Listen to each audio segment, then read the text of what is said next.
social media already made this problematic to control that kind of dissemination of this information.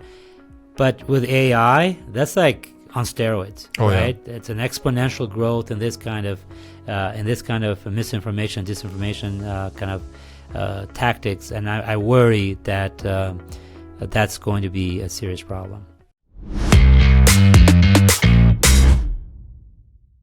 Welcome back to Crossroad Conversations. Today we have the distinct privilege of being joined by Dr. Medlir Mema, a scholar of international relations, political science, and international criminal law. Dr. Mema has his master's from Johns Hopkins and his PhD from George Washington University. And along with being a full-time professor at BYU, Idaho, he's also the co-host of the podcast On Air, IR in the Age of AI, or International Relations in the Age of Artificial Intelligence. Throughout this conversation, we'll get to hear Dr. Mema's thoughts and perspectives on the recent conflict between Hamas and Israel, as well as the role of international relations and political science in guiding our way forward. I hope you enjoy. Dr. Mema, with the backdrop of the recent and devastating Hamas attack in Israel and the subsequent Israeli response in Gaza, many of our listeners might wonder about the relevance of international relations and political science in understanding these events. Can you explain why your field is crucial for deciphering such complex dynamics and why listeners should tune in not just to this discussion, but international relations and political science in general? Well, I'd say that, first of all, thanks for having me on your podcast, and congratulations. Excited to see other outputs. And I think it would be ironic if, given the current, and tragic, given the current developments in the Middle East, if political science and international relations and international law have nothing to say. If that's the case, we should just turn off the lights and just leave the building, because this is the moment for us to provide some kind of analysis and prescription as well, to help us, to help policymakers, as well as to help the general public understand more what's going on. So the international relations focus on the issues that can understand the underlying kind of causes of war and peace. What causes war? What causes peace? Surprise, surprise, they are not overlapping. You could try and eliminate the cause of war and still not get peace, and so we need to understand those in their own right. And then to do that, from the international relations perspective, we use different theoretical lenses. So we kind of try to understand what is the role of state in the international system, what is the role of power, how do we kind of conceptualize power? Is it just military power? Is diplomacy power, right? What about normative power, right? The power of discourse and the word, and the ability to communicate properly ideas and to change people's minds. What about economic power? To what degree does it matter, right? Do we consider Germany and Japan, even though economically they're quite powerful, but perhaps militarily not so much, equally important in international relations, let's say United States, China, or Russia? And so, there is this famous expression about Stalin having been told that the Pope disagreed with his policies. And Stalin asked, how many divisions does the Pope have? And of course, the point that Stalin was trying to make is that I really don't care, because I measure power only by military means. But of course, had he been in, during the Holy Roman Empire, the answer to that question would have been a bit different, and perhaps it wouldn't even occur to the Holy Roman Emperor to ask that question. So conceptualizations of power, of course, are very important. Diplomacy, foreign affairs, foreign policy, why do countries do the things they do? And these are the kinds of issues that political scientists and academics that work in international relations, international law, try to answer. Maybe one last thing here is the role of international law. There are very distinct differences across different kind of lenses in international relations, whether it's a realist perspective or a liberal perspective or constructivist, Marxist, feminist perspectives. All of them see the state a little bit differently.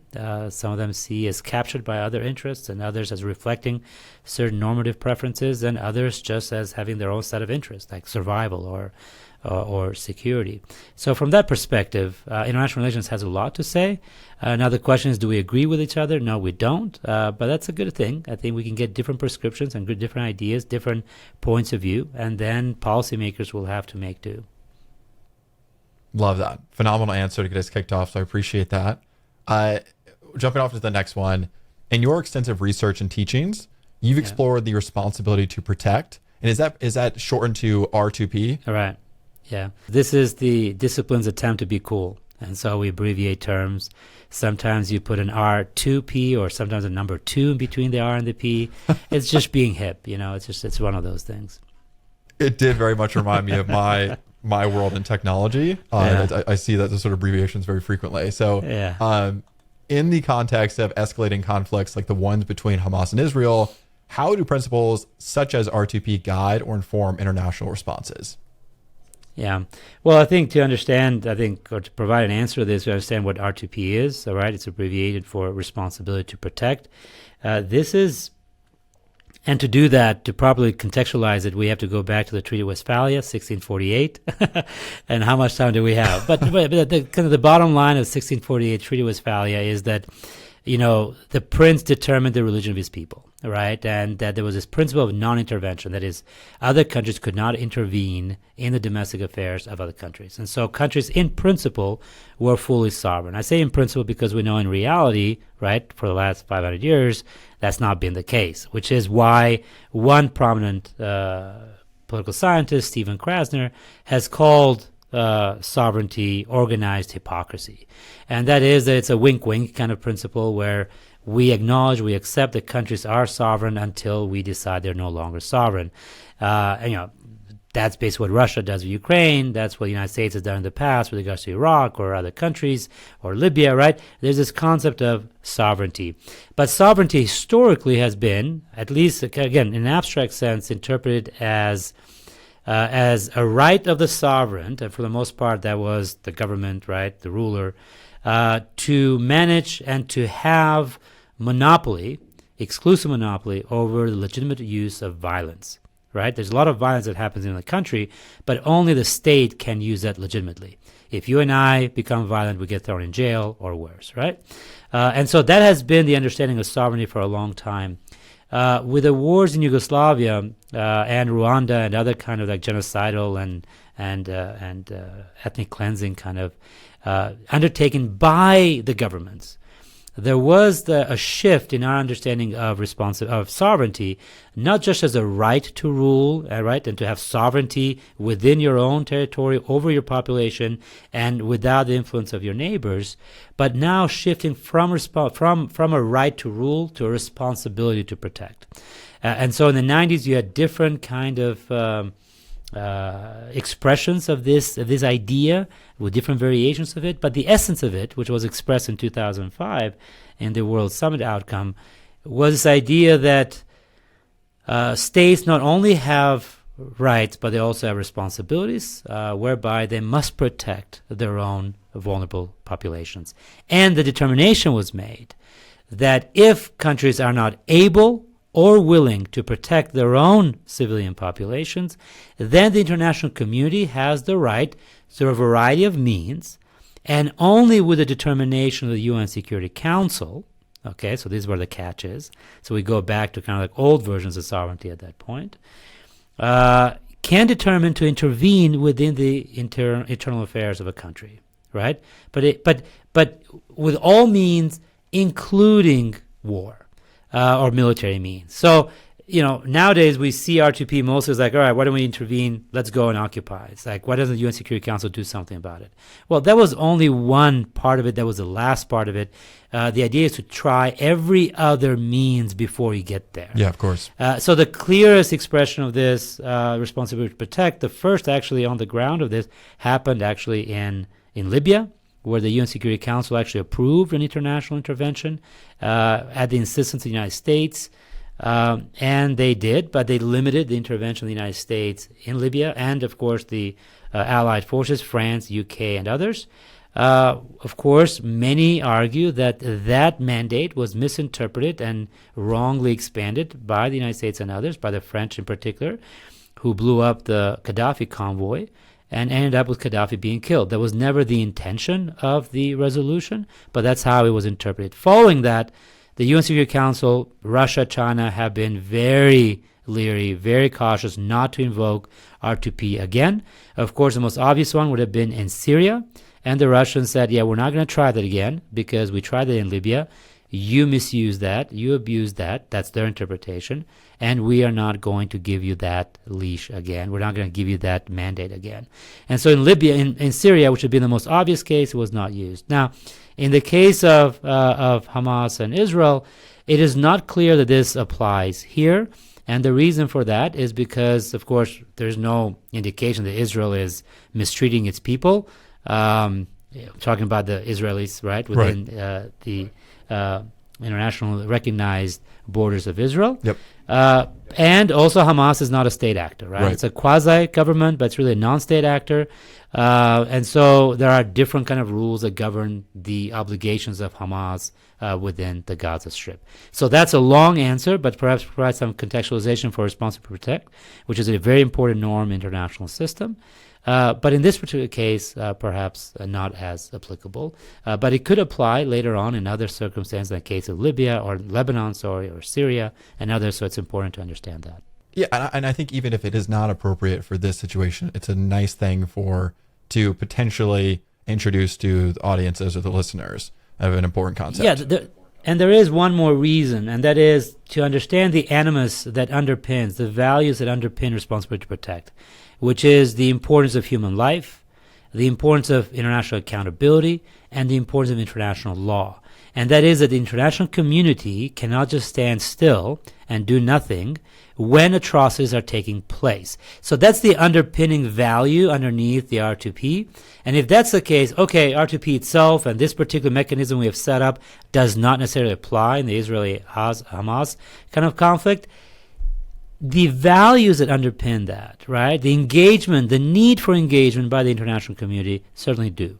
And as a result of, I think that the conversation about RtoP is very informative for us, understanding that we can't just stand still and do nothing when atrocities are taking place on any side of the border. Wonderful. This is a difficult question, but one I want to pose to you. Can you shed light on one surprising insight or perspective from the realm of international relations that most of the public might be overlooking in the context of the Hamas-Israel conflict? Yeah, it's a hard question because it's such a highly public debate, right? I was telling my students just today that, more people died in the first month of the Russia-Ukraine conflict, probably even less, than have died in the history of the Israeli-Palestinian conflict or Israeli-Arab conflict, right? While we are here talking about Israel and Hamas and Gaza and what's happening in the Middle East for good reason, Azerbaijan just ethnically cleansed the whole region of Nagorno-Karabakh, where hundreds of thousands of people have actually had to leave their ancestral homes, Armenians going to Armenia. Meanwhile, in Yemen, we have a humanitarian crisis of historic proportions, over 500,000 people dead. Ethiopia, Eritrea, there are conflicts going on there, far more lethal than is going on right now between Israel and Hamas. Of course, we focus on what's happening between Israel and Hamas because there are some serious immediate and perhaps broader implications of what happens there, right? So beyond just what's going to happen to Hamas and what will happen to 2.2 million people stuck in an open-air prison in Gaza, you also have the issue of how will Iran react, how will Syria react, how will Lebanon react. Will we have normalization in relationships between Saudi Arabia and Israel if Israel takes a very heavy-handed approach? What will happen, and this has not been talked a whole lot, but what will happen to those countries like UAE and others that during the Trump administration normalized relations with Israel? Are we going to have kind of like a step back from that? And then, of course, one thing that we haven't spoken a whole lot about is the question of Palestine, of the Palestinian Authority. There's been a discussion what happens if Hamas leaves. There's a power vacuum. Palestinian Authority needs to sit in and step into the vacuum. They were driven out back in 2005, 2006, if I'm not mistaken, and they haven't been back since then. But they don't want to come back on the back of the Israeli tanks. And so there's this question of perception of whether they are actually, in fact, legitimate forces. But that question of what happens after Hamas, I don't think we have talked about it quite a bit. Another question that I hope we can discuss a little bit more, but I'll just touch on that really quickly, it's the role of technology and the impact it's had on deterrence, on Israeli defense policies, on Israel's preparations, right? Its anticipation of possible attacks, how it's changed the calculations Hamas is making, whether it can actually confront Israel, because technology can at times favor asymmetry, right? And Hamas is the ultimate asymmetric power. They're minions compared to the military power of Israel. However, they can leverage technology for themselves, and that's not something we've talked a bit about in the first days. We were kind of awed by this, Hamas attacks by air, but that's rudimentary technology. I'm talking about other kinds of technologies that I think are important, and that's one area. Maybe the last thing here, also harking back on the issue of technology, is this question of misinformation, disinformation.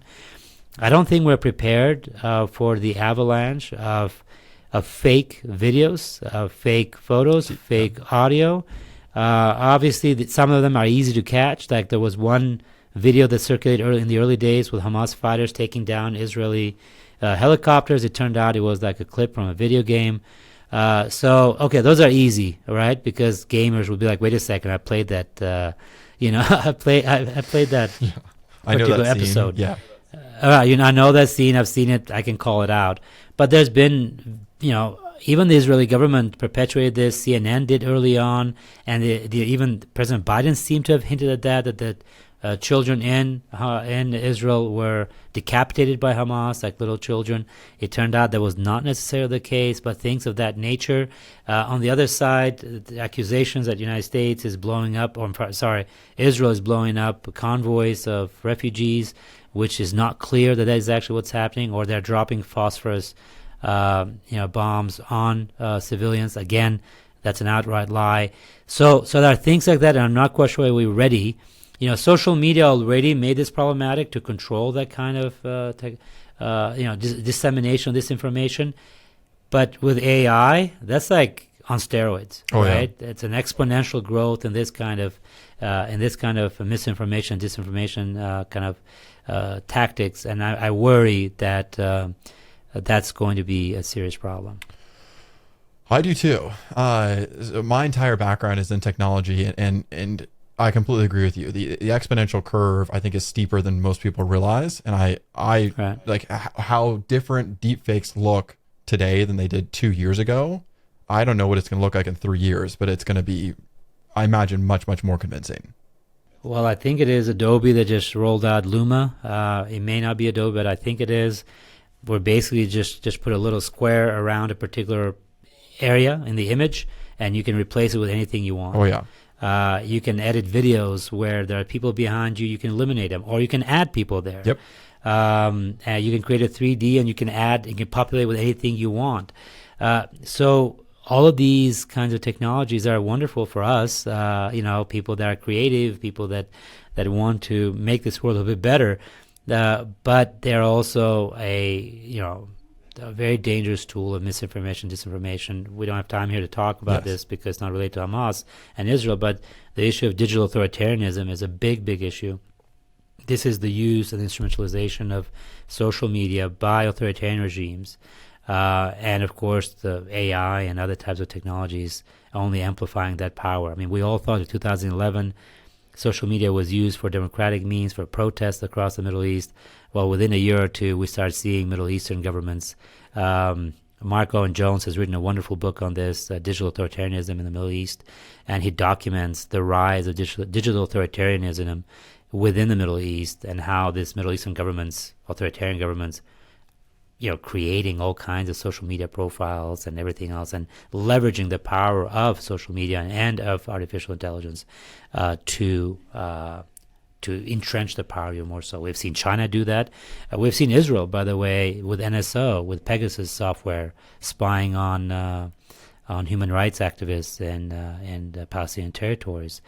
We've seen also democratic governments do that across the world. So it's not just authoritarians that are using this, and this is a dangerous development. But maybe that's a conversation for another time. Yes, likely, but a fascinating one at that.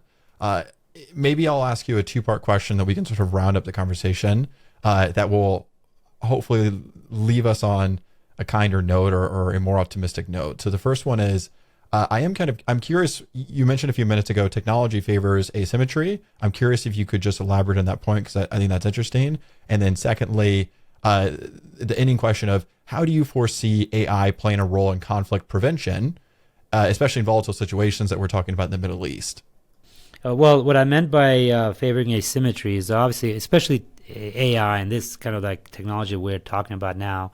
I mean, look at the thing about drones. Hamas would never dare doing this 2, 3, 4 years ago because it wouldn't have the know-how, the ability to kind of take out certain control centers, intelligence centers, so that it would blind the kind of basis of the IDF near the border, and then have sneak attacks on the physical kind of defenses. And so technology obviously is very important.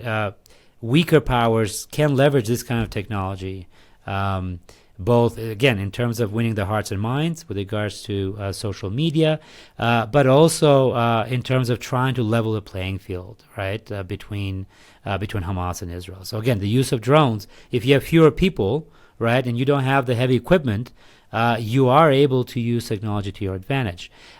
This is connected to a second one that I actually thought immediately after I saw the Hamas action. We actually interviewed for our podcast an Israeli scholar, and we were talking about the Iron Dome. And the Iron Dome has this fascinating quality. It's AI is built into it, and it's used to kind of calculate the trajectory of the rockets, right? So Hamas launches 5,000 rockets. We have seen that, obviously, on media. But if you notice, not all rockets are taken out because, to take a rocket, you need another rocket, and that costs, I think, it's $50,000 to $100,000 per, wow. Right? So Hamas makes one for $50, and then you got to take it down with a $100,000 rocket. That's a very expensive proposition. So what Iron Dome does, it's prepared to take down as many rockets as need to be taken, but it calculates the trajectory of these rockets. The missiles that take off from. So if it knows it's going to end up in some empty field, no risk to human life or capital, then you just let it go, right? Nothing's going to happen. I'm not going to waste $100,000 on this. But if I see it's going to be in a very densely populated area, it's going to go to a church, a mosque, synagogue, classroom, then you take it out. So you can see some of this stuff. You've seen this, and it's fascinating. But the conversation we had with our colleague from Israel was, what is the impact of the Iron Dome? And in her view, and you can, by the way, Daphne Richmond Barak, she's written on both underground tunnels, and she's done a lot of work on how technology can be a force for peace. And the question I asked her was well, how can it be a force for peace? And she says, well, because the Iron Dome can eliminate this missile threat, it then can force the parties to have to negotiate, because you know that the military, right, kind of confrontation is not the way to go, because you've eliminated this. And this, in a way, harkens back to debates in the 80s with what's called the Star Wars, the Strategic Defense Initiative. Reagan administration, later on the Bush administration in the 2000s, wanted to build this kind of laser fighters that was ridiculed. They're called the Star Wars, because the idea was to put these lasers up in space, and whenever you had this intercontinental ballistic missiles or whatever it is that you would launch, you would shoot them down with these lasers, right? Space lasers, SDI, that kind of stuff. Completely unworkable. But the idea is that if we do this, then it's the end to any kind of nuclear threat. And the Iron Dome is built kind of on a similar premise, but from the ground, a far more obviously workable premise. But here's where I pushed back, and here's the first thought that occurred to me as I saw this Hamas attack. The first thought that occurred to me is that, has Israel become too complacent by relying too much on technology? Right? By understanding that it has a solution to Hamas rockets, and convinced that Hamas would never dare to launch a land attack or any kind of trying to acquire. It would just be a nuisance. Was Israel basically said, look, even if we're caught unprepared, we've got the Iron Dome, we've got artificial intelligence, we've got this. We're a technological superpower, excuse me, and we can address this. And so that was the question of technology as a tool of complacency, and as I've actually having aggravated the conflict. And here's a second thought that came to mind. Because Israel knows that Hamas has no way, right? Has no way of actually just holding these missiles over, so to speak, Israel's head. Will that embolden Israel to take more and more aggressive actions against the Palestinian territory in the Gaza Strip and West Bank, knowing that Hamas could not do anything. Does that make sense? And I think that's what's happened. That is that because you have this, of course, military superiority, but now you also have these defense, mechanisms. You are more bullish in your kind of defense policy and your policy generally towards the Palestinians because you know that they can't harm you, or at least you thought they did. And so that's how I see the issue of technology here. I'll give you one last example on how technology has also emboldened Israel to do things it otherwise would not do. I'd like to see what happened, but just recently there was an attack on the head of the Iranian intelligence. He has been maimed. I don't know, by the time you release this, we'll know whether he's dead or alive. But about a year or two ago, Israel also assassinated the head of the Iran's nuclear program. Killed him while in Tehran using artificial intelligence with a pre-positioned machine gun. As he is driving with his wife, it only takes him out. His wife survives the attack, while Mossad is nowhere to be found on the ground. Again, this is the kind of thing that technology can do. It can embolden you to take actions to be more risky, but riskier action can lead then to consequences like the ones we have seen over the last few days. Fascinating discussion. Thank you so much for your time today. Where can everybody find you? I think many of the people who are going to tune into this episode in particular will already know, but if you wouldn't mind, please do plug your podcast. Oh, no, yeah. So when you reached out and you said, hey, will you be? And I said, well, I remember those days when I was reaching out to people and they wanted, and they were gracious, so I'm paying forward. But yes, so with my colleague, Chris Lamont at International Tokyo University. I am in the United States now. He's in Tokyo, but both of us have been for the last 3 years a podcast on international relations and artificial intelligence. So we call it IR in the age of AI. So we deal with a lot of these kinds of issues and the intersection of international law, international relations, diplomacy, and how artificial intelligence, emerging technologies impact basically these kinds of discussions and questions that we're talking about. Other than that, of course, just Google. Thank you so much for your time today.